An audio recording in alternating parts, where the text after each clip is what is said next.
Hi, I'm Rick, and you're in the Whiskey Zone, where we celebrate the spirit of the spirit. And today, we're taking a look at a re-release of an old classic.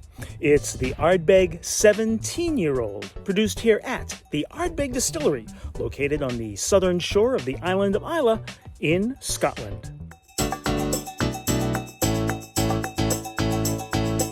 I'm going to start with a little Ardbeg history. Just like a number of other distilleries that were affected by the whiskey downturn of the early 1980s, the Ardbeg Distillery was forced to close its doors in 1981. Now, while somebody started making spirit a couple of months out of the year in 1989, Ardbeg didn't go back into full production until 1997, when the distillery was purchased by the Glenmorangie Company. At that time, they needed to get whiskey back into the hands of consumers fast, and the 17-year-old was one of the first to hit the market that year. It was produced and sold until 2004. Now, fast forward 25 years, and Dr. Bill Lumsden, Ardbeg's current director of whiskey creation and the master distiller back in 1997, he released this new version of the 17-year-old last year. And it spent its entire life hanging out in bourbon barrels. Now, the interesting thing with the ABV is that Dr. Bill made the decision to release it at 40% ABV because that's what the original was released at.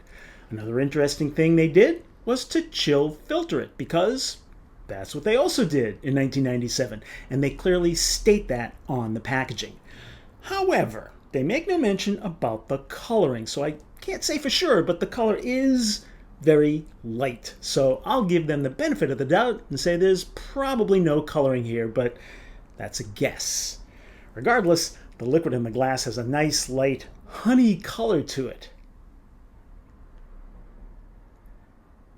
The whiskey is almost shimmering in the glass with thick, slow moving legs. Now there's already some interesting smells filling this immediate vicinity, so I'm going in. Not the initial punch in the face you sometimes get from an Ardbeg. Sweet molasses. Like being in the woods in the middle of a rainstorm. The medicine cabinet at my grandmother's house when I was a kid. Bananas. Wet leather. And citrus like lemons. So I am looking forward to putting this in my mouth now. That's a big old burnt log in a beachside fire pit. Wet leaves. Not that I eat those a lot. I get a little sweet, maybe like heavily cacaoed chocolate. Honeyed vanilla char. A gluten-free lemon orange scone with a browned butter glaze. And a scoop of vanilla ice cream on the side. Now, because it's at 40% ABV, I will not be adding water to this one. The finish is pleasant, but not especially long. I'm left with a little cigarette ash, sweet vanilla candy, and spiced wet wood chips. I do admit to approaching 40% ABV releases with a bit of skepticism sometimes, but with this one, it was created that way with purpose, and the result is a lovely mix of sweet and smoky, with neither one hitting you over the head. In fact, I'd have to say this one is quite the easy drinker. I don't often use this word with Ardbeg, but it's fresh. This one was released as an Ardbeg committee exclusive, so while it probably won't show up on the shelves of your local retailer, it's still available somewhere.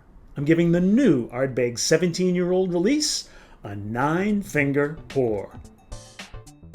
Thank you for the privilege of spending this time together as I poured and talked about the new Ardbeg 17-year-old committee release.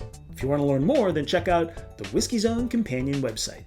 And as a reminder, once you hit subscribe and all that other stuff, you won't have to worry about remembering to do it again. So until next time, drink smart, stay safe, and we'll see you once again in the Whiskey Zone.